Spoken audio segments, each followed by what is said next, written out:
We're going to reach back in time to sometime yesterday,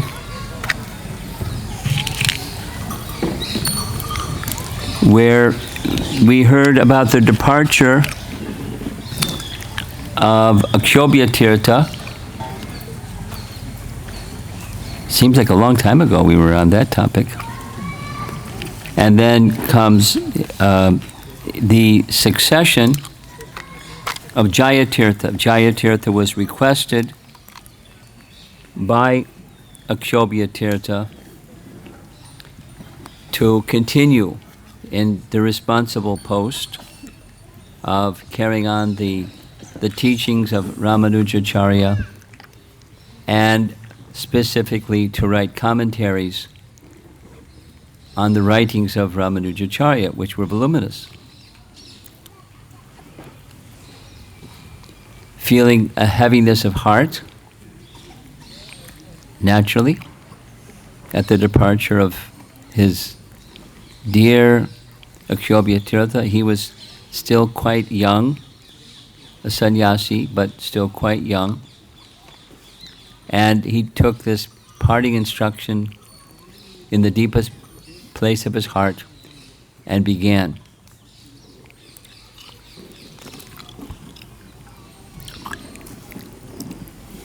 He lived in a cave and didn't come out of the cave until he completed 18 books that were all commentaries on the writings of Ramanujacharya.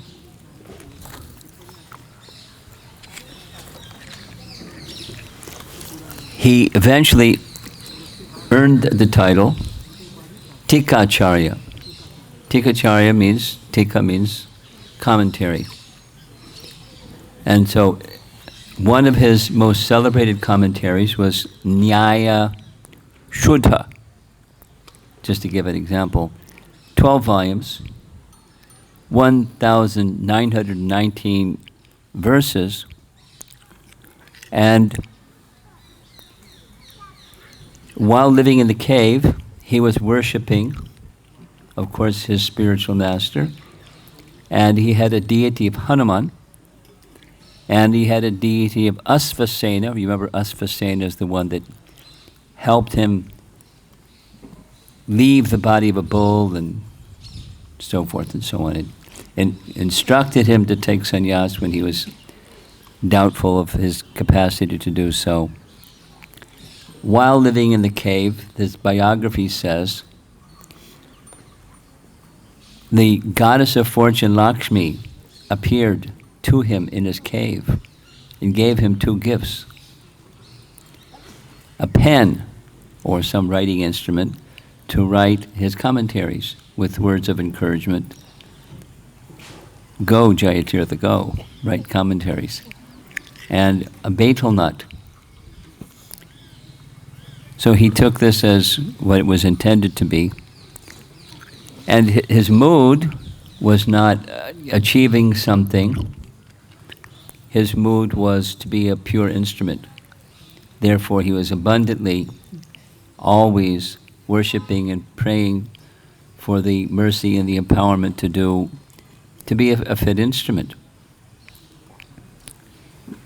Madhvacharya, Vyasa, Jayatirtha, Hanuman, and of course Hanuman for a variety of reasons, but within Ramayana, one of the functions of Hanuman is acting as Acharya or Guru. And at the end of, doesn't give how many years he was inside living in a cave, but he didn't come out of the cave. And when he came out of the cave, he saw the light of the sun after so long, and offered prayers to the sun. Son, you don't have a day's rest, even though you have a lame charioteer. You remove all sins and base desires. My salutations unto you.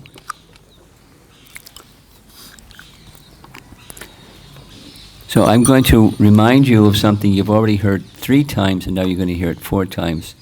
But it's specifically part of his biography, and it's worth mentioning 100 times.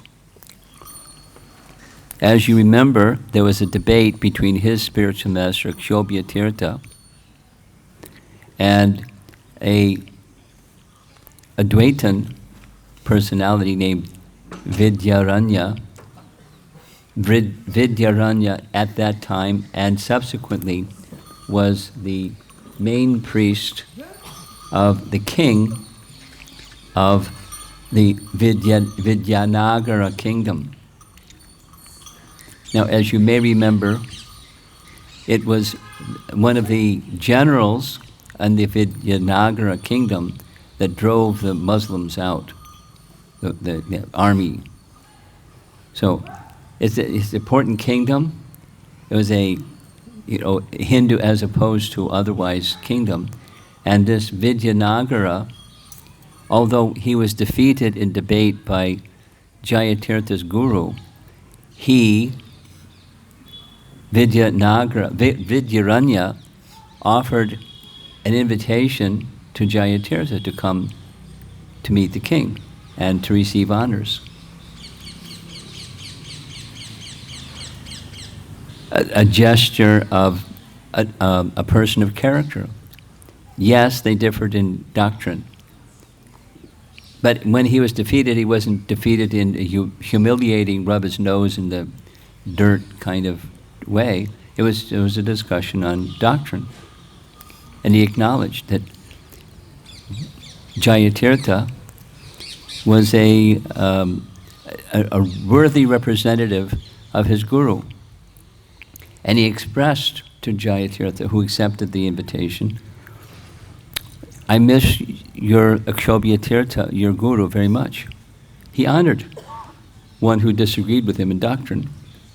That's a cultured person, and a mature person, and a good example.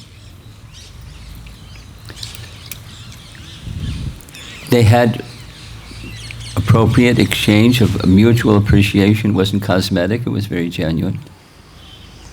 And when the king, whose name was Bukharai, requested his presence at his capital, it was in addition to Vidyaranya, the king himself then extended invitation, because there was a festival that was going to be held in honor of Vidyaranya, who was returning back from Kashi, and in his return there was going to be a big festival. That was the occasion. And so Vidyaranya, being who he was in that kingdom, made an introduction to Jayatirtha, to the assembly. And so the platform was arranged, and what did he do? He spoke the teachings of Madhvas Acharya. And so elegantly and eloquently and simply, because his writing style was such that he could take something complex and make it simple and understandable, yet very strong. And so much moved was he and the audience that, now listen to this one. Remember, that was that general that was under his rule that pushed out or defeated the Turkish soldiers that had come and smashed everything. So the deity, the large deity of Ranganath, according to this biography, was moved from to Tirupati for safety. And the king, because the king's rule included Srirangam, he requested Jayatirtha to reinstall the deity of Ranganath in Srirangam. And that's a big honor. And so he accepted. Now, please note, Jayatirtha is in which line of disciplic succession? Madhvas Acharya. And which line of disciplic succession worships Ranganath? Ramanujacharya, different sampradaya. he was asked to do the installation. I hope you catch that.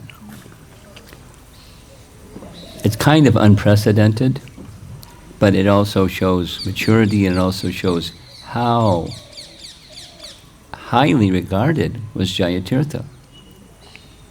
And remember, he's young still. So he went, he accepted that request, and he went, and the reinstallation of Ranganath took place under the patronage of the king.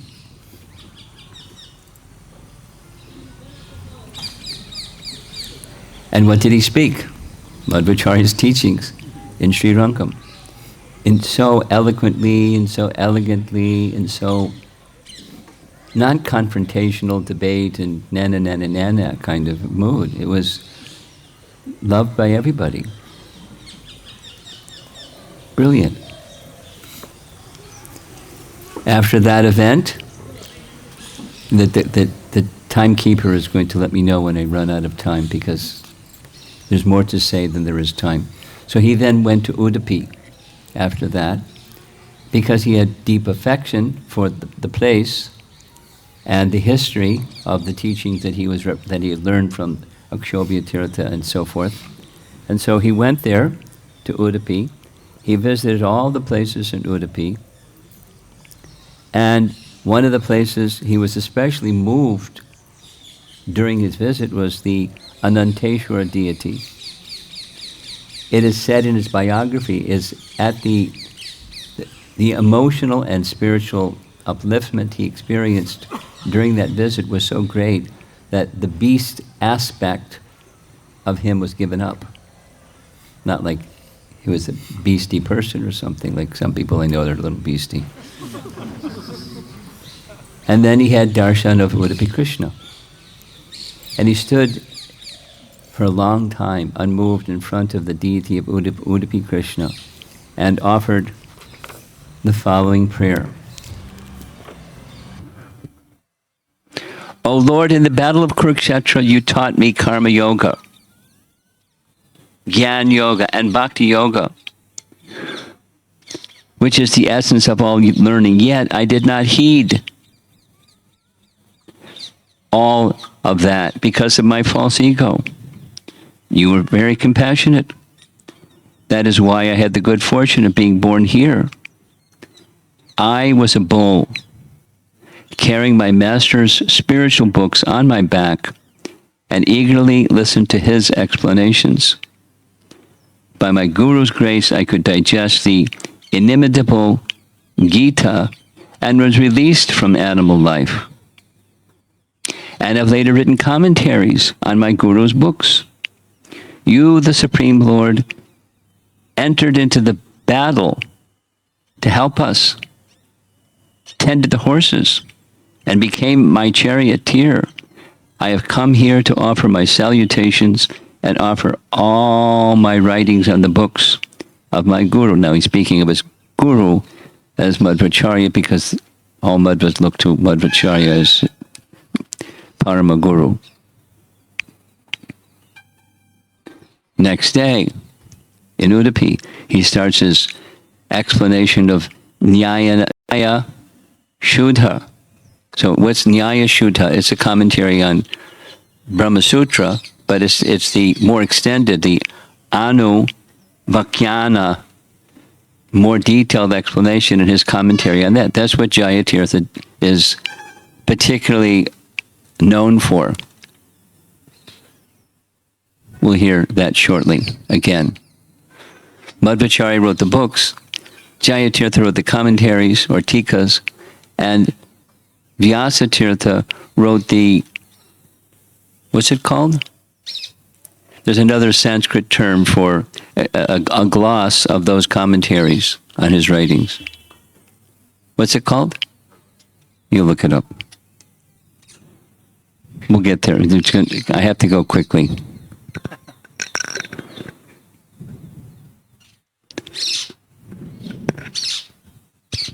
After Udupi, he visited to another place, the present-day Kolhapur, and he was then requested to be the head of a local temple. And the head of that local temple, invited him to a debate, and the leading person of that place was easily defeated by Jayatirtha. He's not interested in debate, but he was requested, and his interest was give teachings. So get an audience and give teachings. That's just fine with him. He's going to make a tour of North India, so he visited Ahmedabad. This is very significant. There was at the time, there was a university in Ahmedabad that was particularly known as a stronghold of Buddhism and Jainism in Ahmedabad, a certain university. And the vice chancellor of the university was requested by Jayatirtha, may I read your library, read a library, not a book, but a library, on the books that explain Jainism. And the chancellor, vice chancellor, Kamadev was his name, said yes on a certain condition. And what's that condition? The condition is that you engage in debate with the chief scholars of Jainism and others in North India. So he was okay with that. There was a debate, and scholars and scholars and scholars, and then finally a debate with the vice chancellor himself. The vice chancellor himself acknowledged, you got me. You have prevailed. And so he got access to the entire library focusing on Jainism. So now he knew what Jainism has to say, so he could speak about it, because how can you, discuss it without knowing what it says? From there, Ahmedabad, he went to Kashi. He's going in this north direction. When in Kashi, he had a dream. And in the dream, there was the request. It doesn't say who made the request. Find a successor. So he found a successor, a certain person who he gave sannyas initiation to after some time, Jayatirtha.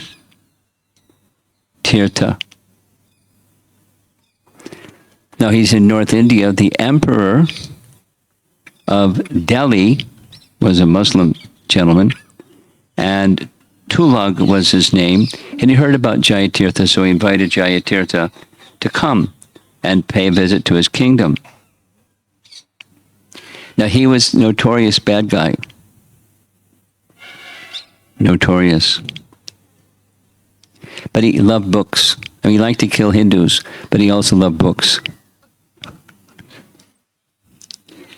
He had a library of 1,300 books on Hinduism, translated into Persian. And Jayatirtha was surprised. Why is this vicious man who likes books going to invite me? And the reason, he had a objective. He wanted to give him Mission Impossible, have him not achieve Mission Impossible, and then defile him or harm him physically. So the request was done, politely and, cosmetically nice. He had a son that had an incurable disease, and there were all the best of the physicians available that had concluded it's an incurable disease. So he asked Jayatirtha if you can try to make my son well, knowing that he couldn't, or convinced that he couldn't. So Jayatirtha said, yes, I can meet with your son on two conditions: that you stop harassing the Hindus. In fact, the Hindu Brahmanas, you should arrange for feeding the Hindu Brahmanas. And second is don't levy taxes on the Hindu community unequal to whoever else in your kingdom. So the king understood. He's got a smart cookie here, so he said, okay, but now here is my condition. If you don't succeed, and he thought he's never going to succeed, there's consequences. He didn't spell out what consequences are, but we learned what consequences can be with people like this. because they'd already like slaughtered people and plundered people and so on. So there was an arrangement made, and the son was put in the care of Jayatirtha, and just for a week, he engaged his son in a simple lifestyle with prasadam and etc., etc., etc. And within a week's time, the incurable disease was gone. The son was happy. The father was more than happy. He was astonished. The father, the king, this mean guy, prostrated himself before Jayatirtha, offering wealth and abundance and riches, and Jayatirtha said, no thanks, I don't need wealth and riches and all that stuff, but I just have a request. Treat your citizens like they're your sons, regardless of their background or their religious faith. Treat all your subjects like they're your sons. And that way, you'll get the blessings of Lord Ramachandra. Because even at least the educated members of the Muslim faith had a very high regard for Ramayana. You may know that, you may not know that, they did. It was the book that was loved by everybody. Ramayana is easy to love by anybody, everybody. So he's finishing his travel in North India. He's now going back near the place where he was doing his writing, Yaragol. And when he went back to the place where his cave was, there was a big commotion because they had a problem. The problem was they were trying to make a reservoir of water, a flow of the river, but every time they built this wall to retain the river water, it would break. So he's supposed to fix that, right? Well, he did. He went personally and fixed it. And then shortly thereafter, it was the rainy season, lots of rain came, and then the wall held. You're like, what do you want from Jayatirtha anyways? He's like a Kalpavriksha tree. And then the last part is his leaving of this world, along with his leaving of his books. But he has a successor, Acharya, in place. And he went by the side of a river, Kangini River, took his bath, sat down to meditation, and he left the top of his head during meditation, and his disciples were all around, and they saw this.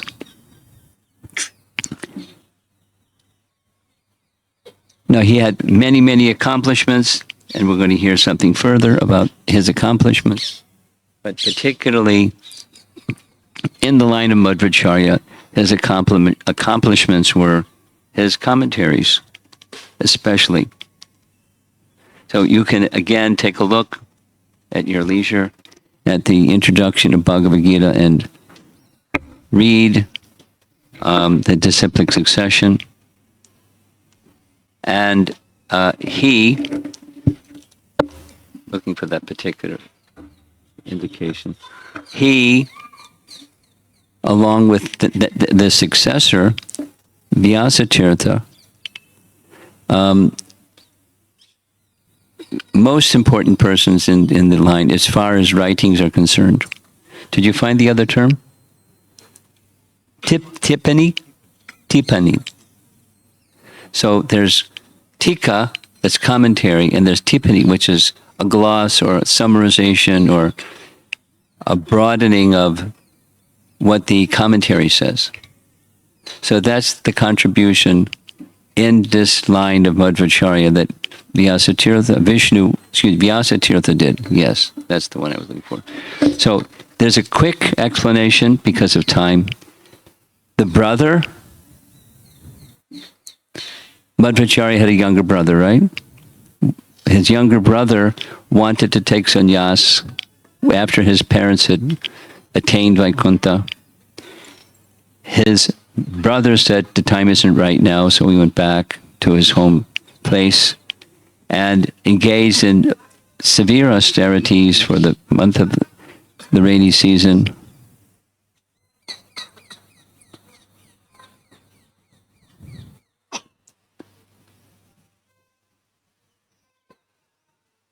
Everything's okay. Now it's okay. You got what you wanted. Okay. So Vishnu Tirtha became a sannyasi. There's making a long, beautiful explanation short. He went on a tour. He went to engage in austerities. He lived on Panchagavya once every 5 days and did that for a while, and then he stopped that. It's like Dhruva Maharaj. Then he just ate bilva leaves and water, sat on a cold stone slab, focused his mind on the personality of Godhead and entered into samadhi. He didn't leave the world, he just attained that state. It's said in his biography he attained that state in part of his qualification, but he was recipient of the merit of his brother. So if you're not really a good person, have a good brother at least. You be a good brother, to be a good family member, and others in your family will get benefit. In addition to whatever merit they have, your merit will go to them too. That's in the Bhagavatam, and I can't elaborate because there's not time. King Nriga was told like that. So he had two principal disciples. He became the head of the Math, which one of the places we visited, and two sannyas disciples, both of whom became heads of their own Math. And it is said at the end of his biography that he's still engaged in austerities in a hill where he's waiting just in case there's a slackening in Dvaitavad. He's ready to come down from that austerity place and revive Dvaitavad. It's not the same, but it's something like Vyasa Dev is going to be the next, ushering in the next Satya Yuga. Just waiting, staying away from the Kali Yuga folks and waiting for the time to come when Kali Yuga gets smashed and it's time for everything to go back up to Satya Yuga. And he'll then descend from Uttar Badri. So it's not the same, but something similar. That's the brother of Madhvacharya. Now, going on to Vyasatirtha, there are these three particular, it's called Muni Traya. So Madhva, Jayatirtha, and Vyasatirtha. And they made these particularly significant contributions to the teachings that Madhvacharya came to give. Madhva wrote the books. Jayatirtha, others did also, but Jayatirtha, very eloquent and elaborate commentary on his books. And Vyasatirtha, writing the Tippani.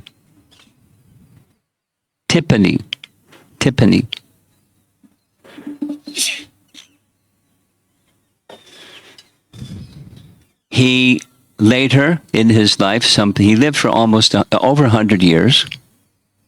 It's a long time to live. And during his lifetime, he was he was the advisor to the emperor of the Vijayanagara kingdom. We'll hear if we have time for it. There was an astrological indication that the Vijayanagara king would be killed or die by some ill omen. So Vyasatirtha said, tell you what, because it's the horoscope is for you, transfer the kingdom to me. And when that time passes, you'll come back and I'll give you the kingdom back. So he was a king. King for a day, king for a while, till that horoscope prediction passed. Here's something another very interesting thing. There's many very interesting things. This is one of them. According to Padma Purana, referred to in Madhva's writings, or the writings about Madhva's line, and included in Bhagavat Sandarbha by Jiva Goswami, there's not Jai and Vijay only. They guard a certain direction of Vaikuntha. And there's other directions. There's 8 directions. Cardinal and then the sub-directions. So, and the northeast direction, the guard, or the protector of Vaikuntha, is Shanku Karna. Shanku Karna was a gatekeeper in Vaikuntha. Shanku Karna was requested by the Lord of Vaikuntha to go to give some service to Lord Brahma in Satyaloka, or Brahmaloka. And that was a difficult thing to do because he was completely sold out to the Lord of Vaikuntha, Narayana. But he was given some service, and so he went. And one time when Saraswati was engaged in making a Saraswati concert, he was listening to the concert, but he was a little just absorbed in thought of Lord Narayan and serving him. And Brahma detected it. So Lord Brahma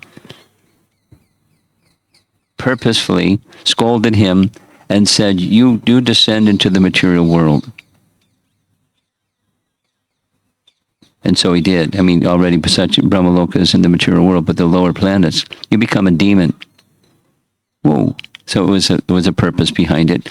That demon became Prahlad Maharaj.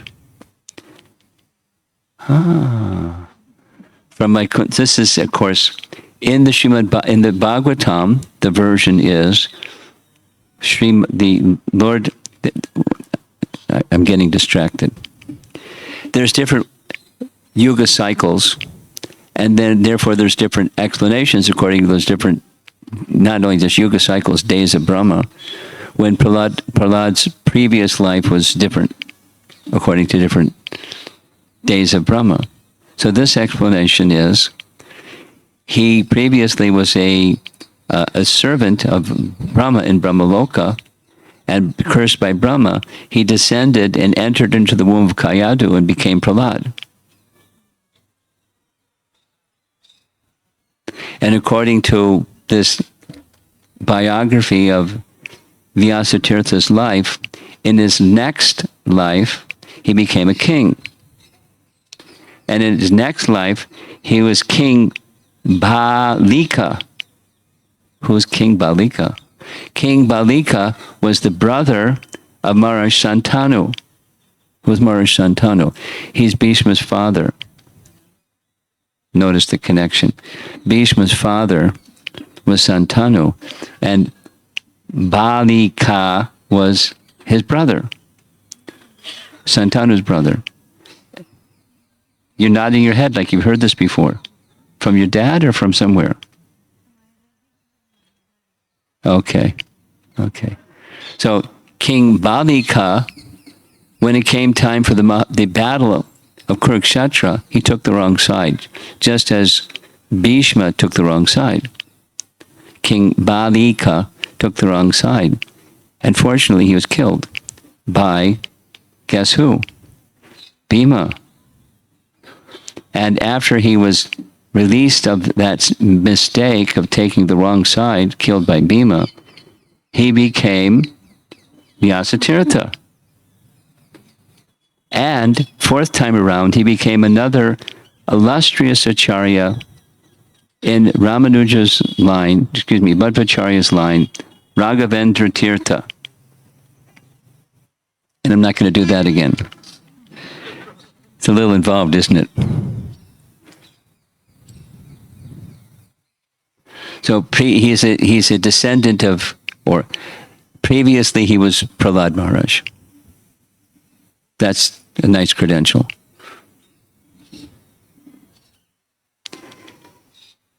The circumstance of his birth is also quite extraordinary. His mother and father were brahmanas. They were poor. They were making a visit to Badri, not Uttar Badri, but Badri. And in the course of their journey to Badri, the father contracted a very serious disease, illness, and it was diagnosed as he was going to die, incurable disease. So his poor wife, they had no sons for her to look after or anything, so she had decided, as was the culture of the time, that she would enter sati, she would enter the fire of her husband when his funeral was performed. But she didn't just go and do that. She was going to seek the blessings of one sadhu. So one sadhu happened to be descending, going in a southerly direction as they were going in a northerly direction from Badri. And Jayatirtha was on his way back from Badri. The wife expressed the circumstance, and he said, no, it's okay. Here's some holy water, offer it to your husband. The husband became well, and sure enough, they had a son. But before their son was born, Jayatirtha, gave a gift to the mother of a golden plate and said, have your son born on the golden plate without touching the ground, without touching the earth. Just golden plate, please. So that's what happened. I don't know how that happens, but that happened. And then the same Jayatirtha, after the son was born on a golden plate, he came and sprinkled holy water and performed abhishek of this newborn child, which is said, according to Madhvas Acharya's teachings, that the auspiciousness of the child is greatly enhanced. So Jayatirtha is taking a lot of special interest in this boy. When he was 5 years old, he gave him Upanayana and started to give him some training. And he was so trainable at the age of 8, he said this young boy should become a sannyasi at 8. What do you think of that? Ready? At 8. But they named the son Yatiraj, but so that's the Yati means the sannyasi. But he wasn't ready. So what happened? You ready? One time he was sitting under a tree and a serpent coiled around him and instructed him, take sannyas. Not or else, but you're qualified. It was understood, at least in the biography, this was Jayatirtha, who something similar happened to Jayatirtha from was a Shesha? Yeah.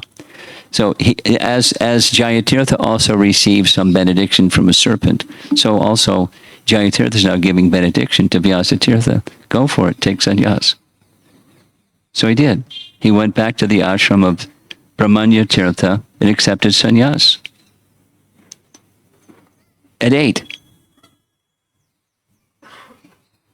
And after he took sannyas, some further training, and then he went on a little bit of a tour, little boy, sannyasi.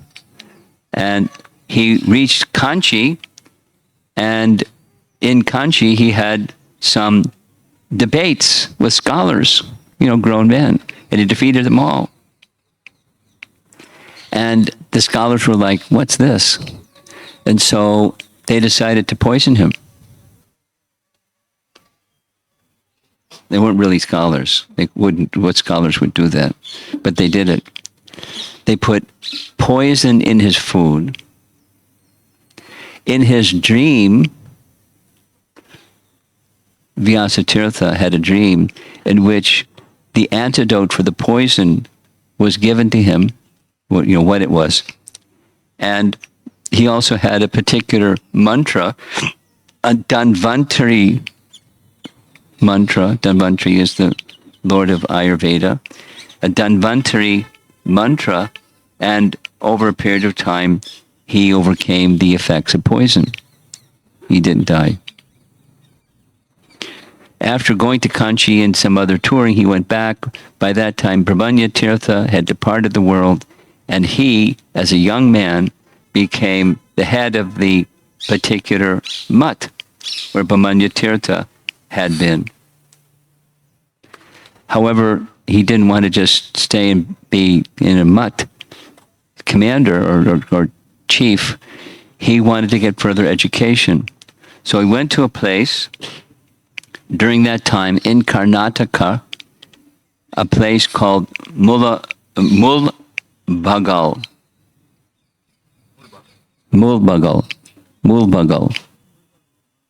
Everybody here, some people here know what that place is. Pardon me, they don't. Mulbagal.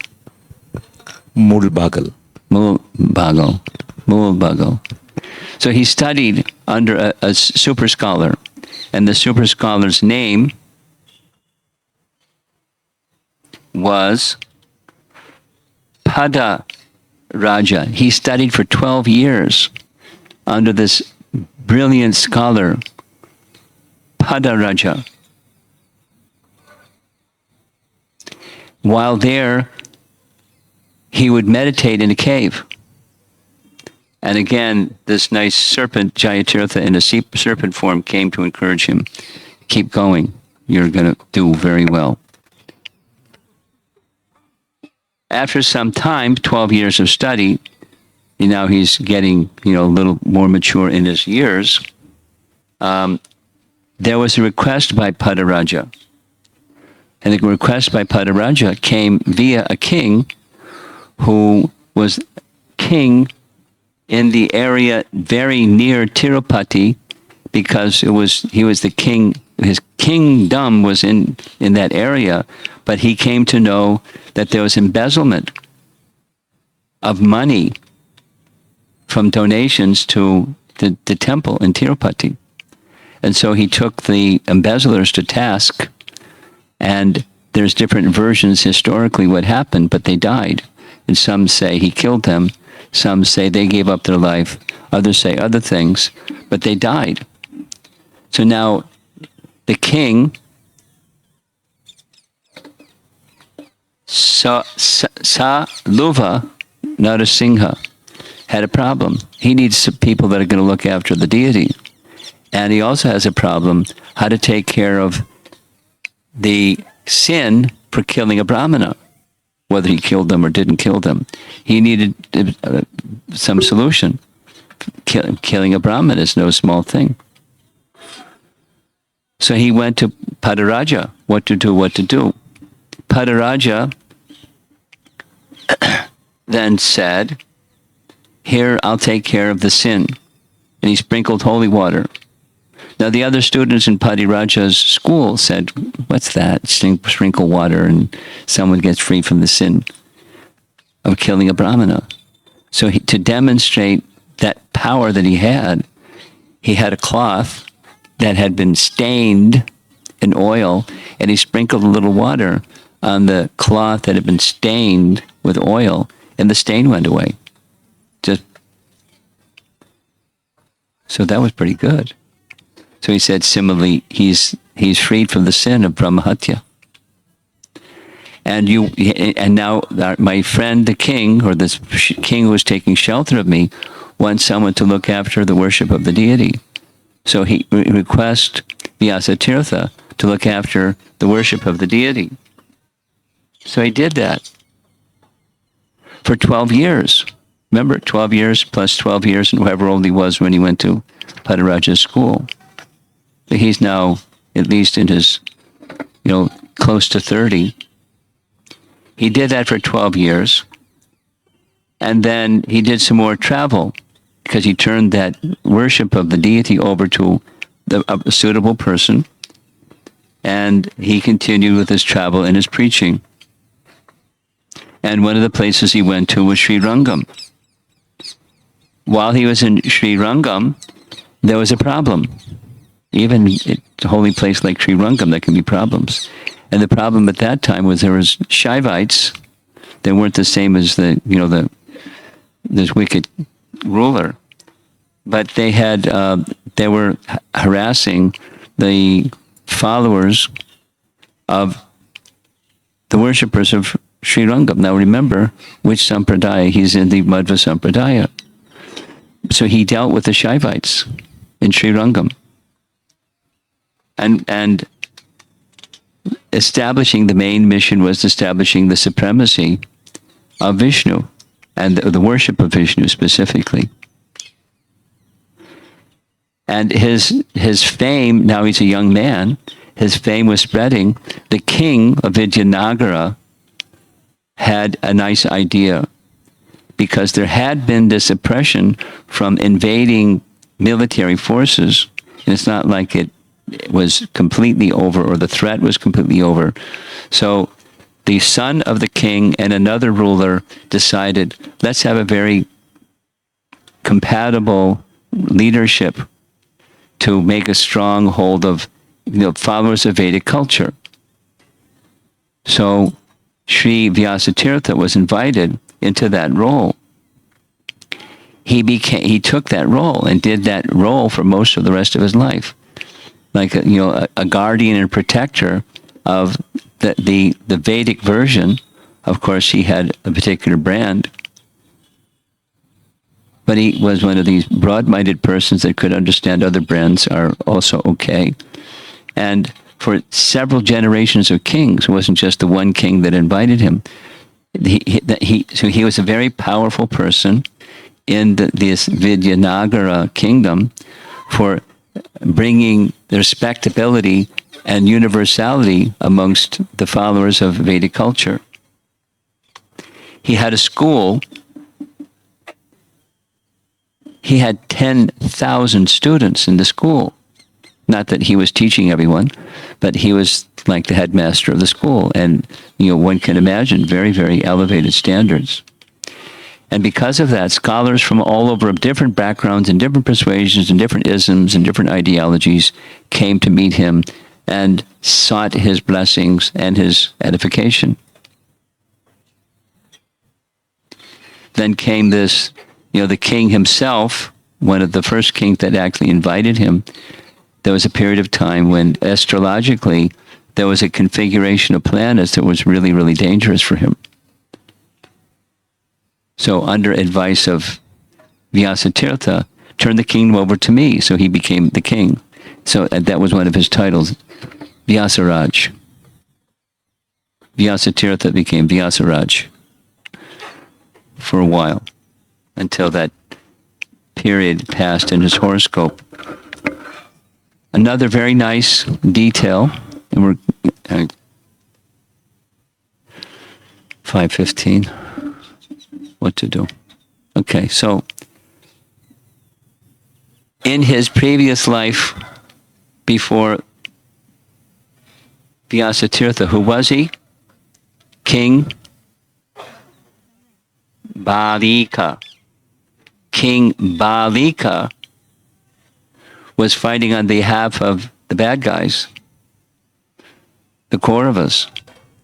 And while he was fighting on behalf of the Kauravas, he struck Bhima 732 times with his club.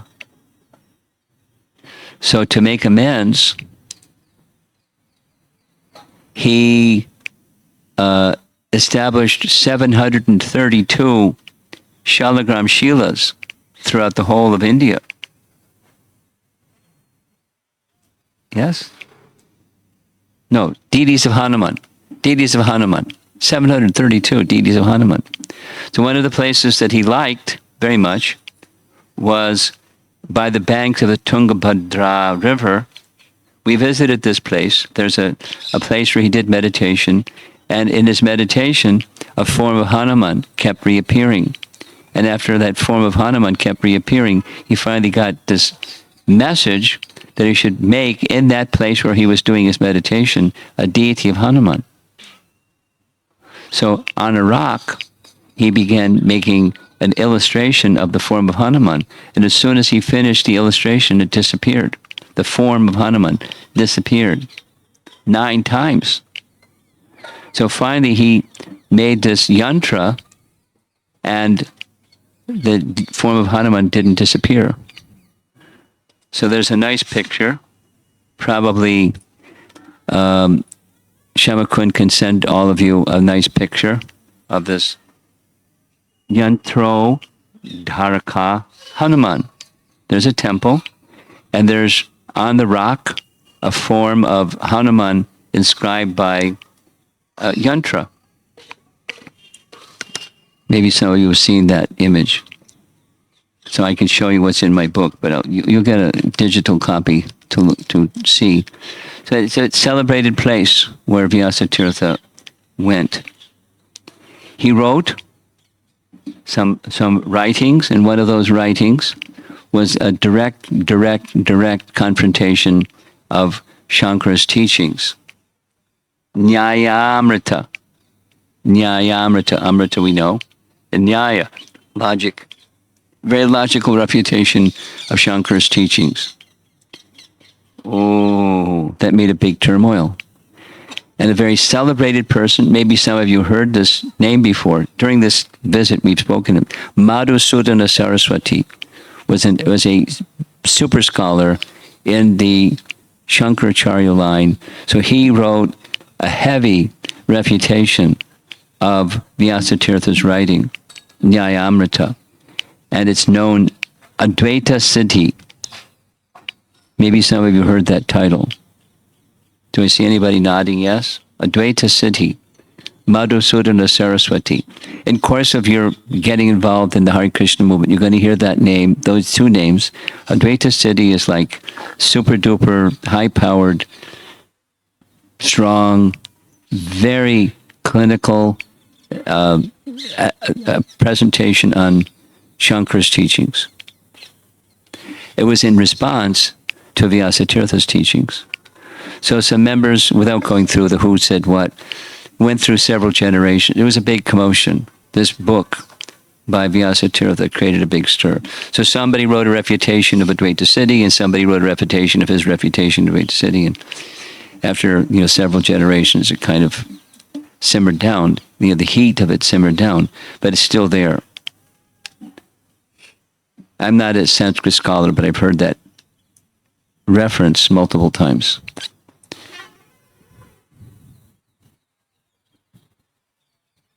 His major contributions, along with those Nyaya Amrita, yeah.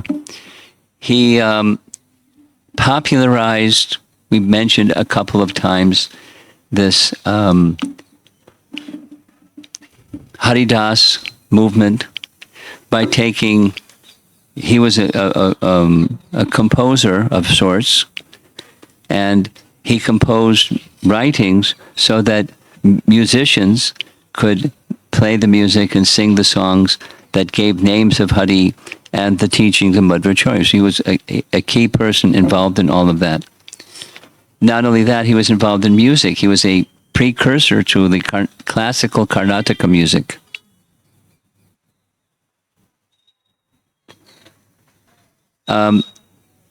He had some exceptional disciples. And he was a bit of a social reformer, even within his own school, without going through the details. He is the Diksha Guru, initiating Guru of Kanaka Das. You all received that little document of Kanaka Das. Maybe you saw the place where Kanaka Das was engaged in his activities and wanted to have darshan of the deity of Sri Krishna. They wouldn't let him in. So the wall behind opened so he could see through the openings in the wall. He was his guru, Vyasatirtha.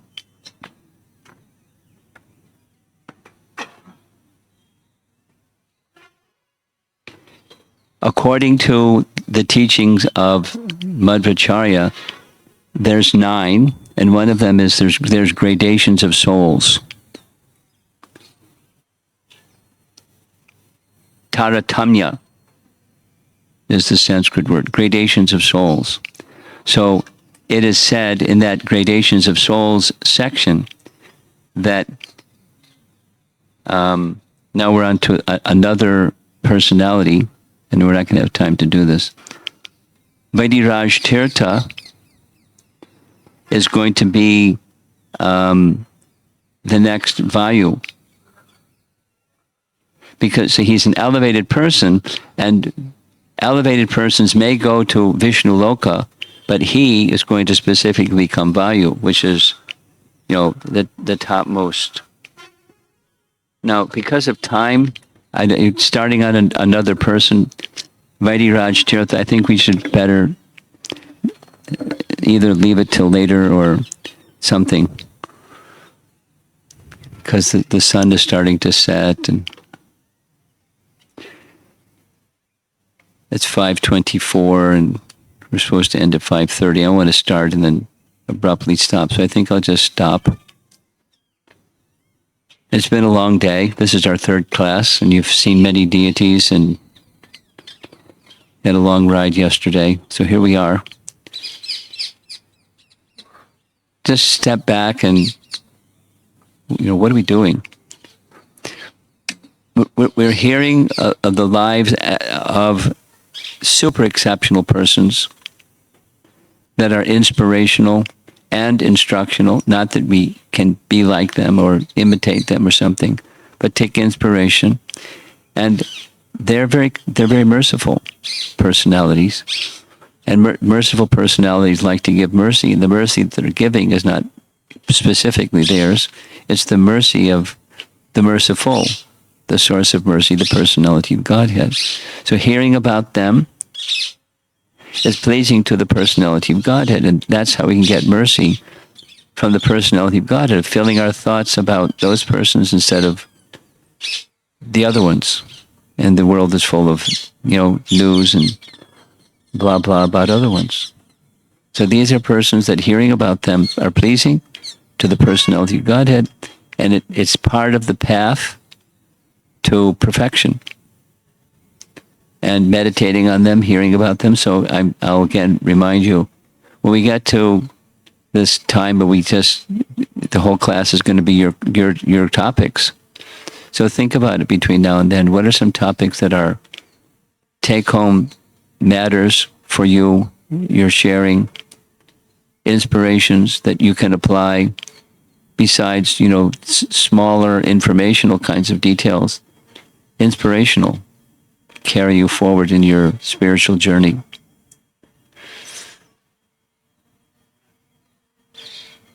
So let's see if there's some closing remarks. Anybody want to make some? You have something. I have a question, Mark. You have a question, okay.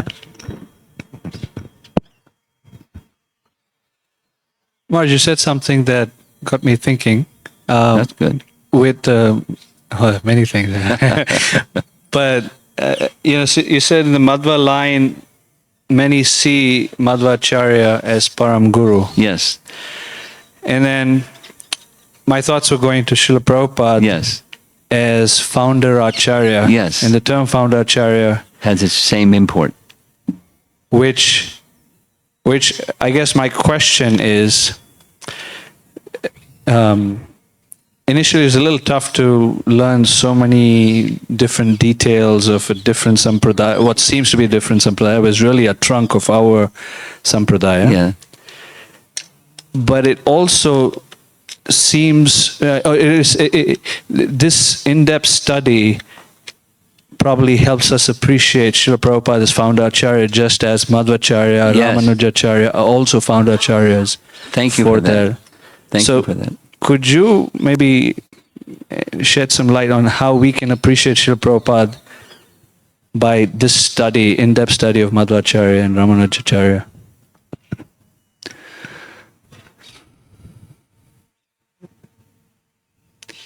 They have a unique position in that they were shaping, Ramanujacharya, Madhvacharya, they were shaping an entire doctrine. Now, they didn't pull it out of the air. I mean, without all the elaborate, the foundation was from Ramanujacharya, it's from the Alvars. And that's still very much part of Sri Vaishnava tradition, is the Divya Prabandham of the Alvars. It was said, I didn't say this, but when that Brahmana lady was cooking, as she was cooking, she was reciting Divya Prabandham. She knew. She's a Brahmani, but she didn't go to a Gurukul. She's just part of the tradition.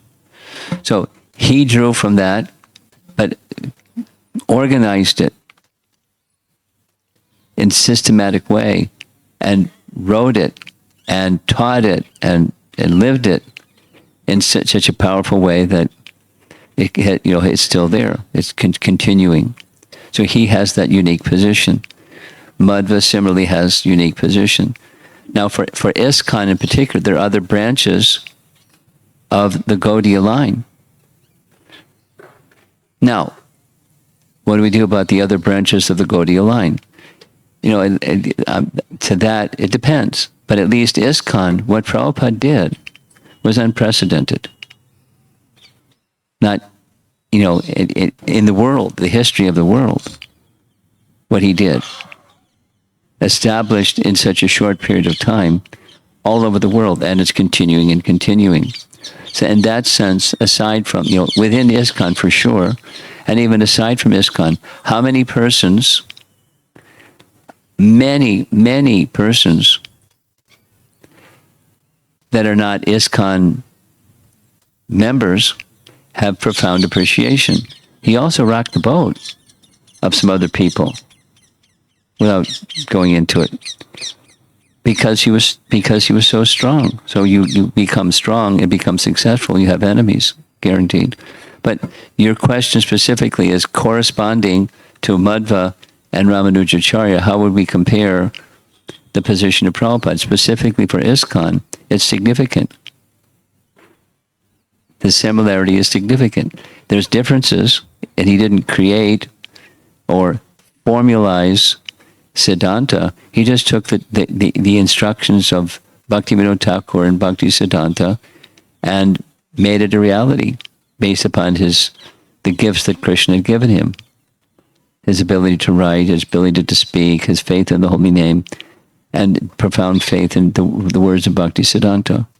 So with all those things and more, he established the Hare Krishna movement, the ISKCON, and the Bhaktivedanta purports that are voluminous, like theirs, voluminous, and they're authoritative.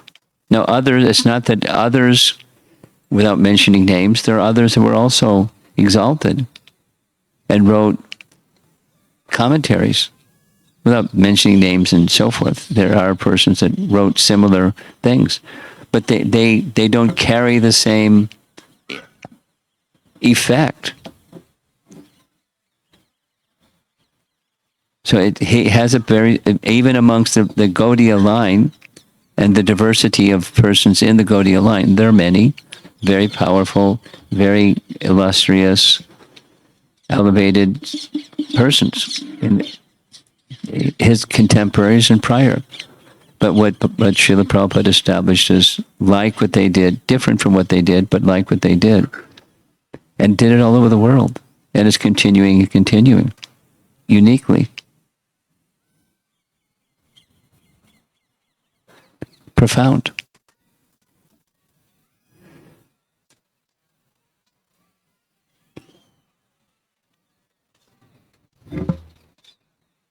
$5:30, 5:32.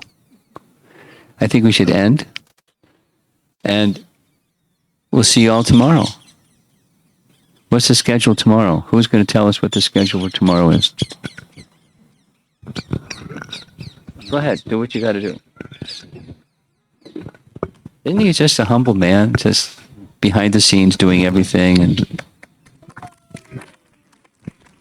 telling you what time Prasadam is and who's sponsored it? And he does a lot more than that, believe me. We just want to share the book distribution scores in Udupi. So the total number of books distributed is 313 books were distributed. Out of which 91 are Bhagavad Gita, 16 Krishna books, 20 books of Maharaja's quotations, and 9 medium books and 177 small books. The highlight of distribution was children participated very enthusiastically in Udupi in books distribution. So that was very nice. And on the buses, we have one announcement for Dhiralalita Prabhu.